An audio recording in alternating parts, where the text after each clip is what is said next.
ഞങ്ങളതിൽ പൂർണ്ണമായും ഒരു പോസിറ്റീവായ സമീപനമാണ് ഉൾക്കൊള്ളുന്നത്. രാഹുൽ ഗാന്ധി കാരണഭൂതനായി ഞങ്ങൾ അമേഠി പിടിച്ചെടുത്തു. അതുപോലെ രാഹുൽ ഗാന്ധിയിലൂടെ ഞങ്ങൾ റായ്ബറേലിയും പിടിച്ചെടുക്കാൻ പോവുകയാണ്. 1977 രാജ്നാരായണൻ ഇന്ദിരാഗാന്ധിയെ പരാജയപ്പെടുത്തിയ റായ്ബറേലിയുടെ ചരിത്രമുണ്ട്.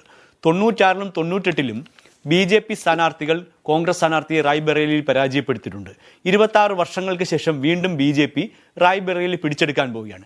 രാഹുൽ ഗാന്ധി മത്സരിക്കുന്നത് ജയിക്കാൻ വേണ്ടിയല്ല, പരാജയപ്പെടാൻ വേണ്ടി മാത്രമാണ്. കാരണം രാഹുൽ ഗാന്ധി ഒരു രാഷ്ട്രീയ മത്സരത്തിനാണ് ഇറങ്ങുന്നതെങ്കിൽ താൻ പരാജയപ്പെട്ട അമേഠിയിൽ വന്ന് സ്മൃതി ഇറാനിയെ വെല്ലുവിളിച്ചുകൊണ്ട് അവിടെ മത്സരിച്ച് അവിടെ വിജയിക്കാനുള്ള പരിശ്രമമാണ് നടത്തേണ്ടത്. ഇപ്പോൾ സ്മൃതി ഇറാനിയെ പേടിച്ച് അമേഠിയിൽ നിന്നും റായ്ബറേലിയിലേക്ക് രാഹുൽ ഗാന്ധി ഒളിച്ചോടിയിരിക്കുകയാണ്. രാഹുൽ ഗാന്ധി തെക്കും വടക്കുമൊക്കെ മത്സരിച്ച് കോൺഗ്രസിനെ ഇപ്പോൾ വടക്കോട്ടെടുക്കുന്ന അവസ്ഥയിലാണ്. അതിൽ രാഹുൽ ഗാന്ധിക്ക് വലിയ നിസ്തുലമായ പങ്ക് കോൺഗ്രസിനെ വടക്കോട്ടെടുക്കുന്നതിൽ രാഹുൽ ഗാന്ധി സമ്മാനിച്ചു കഴിഞ്ഞു. എന്തായാലും സോണിയാഗാന്ധി ചരിത്രത്തിലേക്ക് ഇടം നേടുന്നുണ്ട്. കാരണം റായ്ബറയിൽ നിന്നുള്ള അവസാനത്തെ കോൺഗ്രസ് MP ആയി എല്ലാ കാലഘട്ടത്തിലും ചരിത്ര പുസ്തകത്തിൽ സോണിയാഗാന്ധി ഉണ്ടാകും. BJPയെ സംബന്ധിച്ചോളം പുതിയൊരു ചരിത്രം ഞങ്ങൾ റായ്ബറേലിയിൽ തുടങ്ങാൻ പോവുകയാണ്. അതുകൊണ്ട് ഞങ്ങൾ ഇതിനെ പോസിറ്റീവായി മാത്രമേ കാണുന്നുള്ളൂ. കാരണം ഇത് BJPക്ക് ചരിത്രപരമായ ഒരു വിജയം സമ്മാനിക്കാനുള്ള പ്രവർത്തനങ്ങൾക്ക് ഞങ്ങൾ തുടക്കം കുറിക്കും. ഇത്രയും അമിതമായ ആത്മവിശ്വാസത്തോടു കൂടി താങ്കൾ സംസാരിക്കുന്നത് ഒരർത്ഥത്തിൽ അവിടുത്തെ തെരഞ്ഞെടുപ്പ് ക്യാമ്പയിന്റെ സ്വഭാവത്തിലാണ്. പക്ഷെ ആ നിലയിൽ പറഞ്ഞുകൊണ്ട് അവിടെ പ്രവർത്തനം നടത്തിയാൽ രാഹുൽ ഗാന്ധി ഒന്നുമല്ലാതാകും, അല്ലെങ്കിൽ അങ്ങനെ ആക്കണം. ഇപ്പോൾ പ്രധാനമന്ത്രി തന്നെ നടത്തിക്കൊണ്ടിരിക്കുന്ന പ്രചാരണത്തിന്റെ ഒരു മറ്റൊരു വശമാണ് എന്ന് പറയാം. രാഹുൽ ഗാന്ധിയെ അടച്ച് അദ്ദേഹം ഒളിച്ചോടി വന്നതാണ്, അല്ലെങ്കിൽ പരാജിതനാകാൻ വേണ്ടി വന്നതാണ് എന്ന തരത്തിലുള്ള പ്രചാരണം നടത്താനൊക്കെ നിങ്ങൾക്ക് സാധിച്ചേക്കും. പക്ഷേ റായ്ബറേലി മണ്ഡലം ഇപ്പോൾ 96-ലും 98-ലും കണ്ട നിലയിലല്ല ഇപ്പോൾ, ആണോ?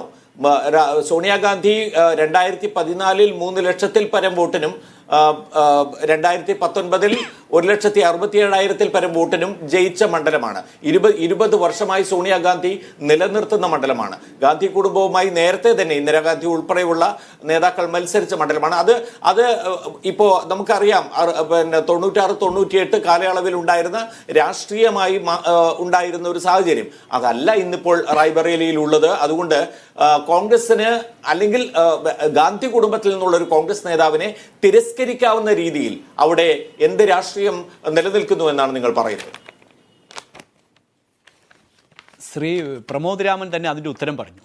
2014 നിന്ന് 2019 എത്തുമ്പോൾ സോണിയാഗാന്ധിയുടെ ഭൂരിപക്ഷം 1.5 ലക്ഷം വോട്ടായി കുറയ്ക്കാൻ 3 ലക്ഷത്തിൽ നിന്ന് BJPക്ക് കഴിഞ്ഞു. അതാണ് ഞങ്ങളുടെ അടിത്തറയുള്ള അടിസ്ഥാനപരമായ വിജയം.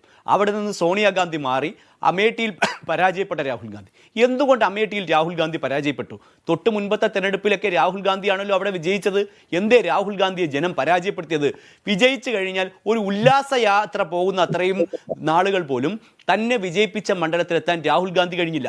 കേരളത്തിലെ ജനം പറയുന്നുണ്ടല്ലോ, വയനാട്ടിൽ കാടിളക്കി ആന വരുന്നതിൻ്റെ അത്രയും പ്രാവശ്യം പോലും രാഹുൽ ഗാന്ധിയെ വയനാട്ടുകാർ കണ്ടിട്ടില്ല. അവർക്കൊരു ടൂറിസ്റ്റ് MP ആണുള്ളത്. ഇതേ സാഹചര്യത്തിൽ തന്നെയാണ് അമേഠിയിലെ ജനങ്ങൾ രാഹുൽ ഗാന്ധിയെ പരാജയപ്പെടുത്തിയത്. അതേ ജനം അതിശക്തമായി റായ്ബറേലിയിൽ രാഹുൽ ഗാന്ധിയെ ചരിത്രത്തിലില്ലാത്ത കോൺഗ്രസിന്റെ പരാജയത്തിന് ആക്കം കൂട്ടുകയും റായ്ബറേലിയിൽ നിന്നല്ല ഉത്തർപ്രദേശിനെ കോൺഗ്രസ് വിമുക്ത സംസ്ഥാനമാക്കി മാറ്റും. അതിനുള്ള അവസരം തന്നെയാണ് ഭാരതീയ ജനതാ പാർട്ടിക്ക് ഇപ്പോൾ കൈവന്നിട്ടുള്ളത്. ശ്രീ ചാമക്കാല അതിന് ഒരു മറുപടി നൽകിയ ശേഷം തുടരാം. പ്രമോദ് രാമൻ, എനിക്കതിനൊറ്റ മറുപടിയേ ഉള്ളൂ. നിന്റെ വിശ്വാസം നിന്നെ രക്ഷിക്കട്ടെ. ഇവിടെ വയനാട്ടിലൊക്കെ ശ്രീ രാഹുൽ ഗാന്ധി തോൽക്കുമെന്നൊക്കെ പ്രധാനമന്ത്രി മൈക്ക് വെച്ചിട്ട് പറയുന്നു എന്ന് പറഞ്ഞാൽ എത്രത്തോളം രാഷ്ട്രീയ ബോധമുണ്ട്, എത്രത്തോളം രാഷ്ട്രീയത്തെ കള്ളം പറയല്ലേ? അദ്ദേഹത്തെ സംബന്ധിച്ച് കൃത്യമായി ബോധമില്ലേ വയനാട്ടിൽ ജയിക്കുമെന്നുള്ള കാര്യത്തിൽ ശ്രീ രാഹുൽ ഗാന്ധി? ഇവിടെ BJPയുടെ പ്രതി എന്തൊക്കെയോ പറഞ്ഞു പോവുകയാണ്. ഞങ്ങൾ റായ്ബറേലിയിൽ കാണിച്ചു തരാം, വയനാട്ടിൽ നിങ്ങളൊന്നും കാണിക്കാനില്ലെന്നേ. ഇവിടെ രാഹുൽ ഗാന്ധിയെ സംബന്ധിച്ച് താങ്കൾ പറഞ്ഞത് ശരിയാണ്. വയനാട്ടിൽ നിന്നും കോൺഗ്രസിനെ വടക്കോട്ടെടുക്കുകയാണ്, അതായത് ഡൽഹിയിലേക്ക് കൊണ്ടുപോവുകയാണ്, അധികാരത്തിലേക്ക് കൊണ്ടുവരികയാണ്. മറിച്ച് നിങ്ങളുടെ പ്രധാനമന്ത്രി BJPയെ ഈ തെരഞ്ഞെടുപ്പ് കഴിയുമ്പോൾ തെക്കോട്ടെടുക്കും. താങ്കൾ പറഞ്ഞ അക്ഷരം പ്രതി ശരിയാണ്. വയനാട്ടിൽ നിന്നും വടക്കോട്ടെടുത്ത് ഡൽഹിയിൽ അധികാരത്തിലേക്ക് കൊണ്ടുവരാനുള്ള രാഹുൽ ഗാന്ധിയുടെ പ്രയാണം ആരംഭിച്ചു കഴിഞ്ഞു. അതിൽ വിജയിക്കാൻ പോകുന്നു എന്ന ബോധ്യത്തിൻ്റെ അടിസ്ഥാനത്തിലാണ് താങ്കൾ പറഞ്ഞത് ശരിയാകുന്നതും ഈ പ്രധാനമന്ത്രി BJPയെ തെക്കോട്ടെടുക്കുമെന്ന് ഞാൻ പറയുന്നതും. പ്രധാനമന്ത്രി അദ്ദേഹത്തിൻ്റെ നിലവാരം വിട്ട് എത്രത്തോളം താഴോട്ടിറങ്ങി എന്തെല്ലാമാണ് അദ്ദേഹം ഓരോ ദിവസവും പറഞ്ഞുകൊണ്ടിരിക്കുന്നത്. അദ്ദേഹം രാഹുൽ ഗാന്ധിയെ ആക്രമിക്കാൻ വേണ്ടി എന്തെല്ലാം കള്ളത്തരങ്ങളാണ് പറഞ്ഞുകൊണ്ടിരിക്കുന്നത്. അപ്പോൾ എന്തുമാത്രം രാഹുൽ ഗാന്ധിയെ പ്രധാനമന്ത്രി നരേന്ദ്രമോദി ഇപ്പോൾ ഭയക്കുന്നു എന്നതിൻ്റെ ഏറ്റവും ഒടുവിലത്തെ ഉദാഹരണങ്ങളാണ് കഴിഞ്ഞ ദിവസങ്ങളായി നമ്മൾ കണ്ടുകൊണ്ടിരിക്കുന്നത്.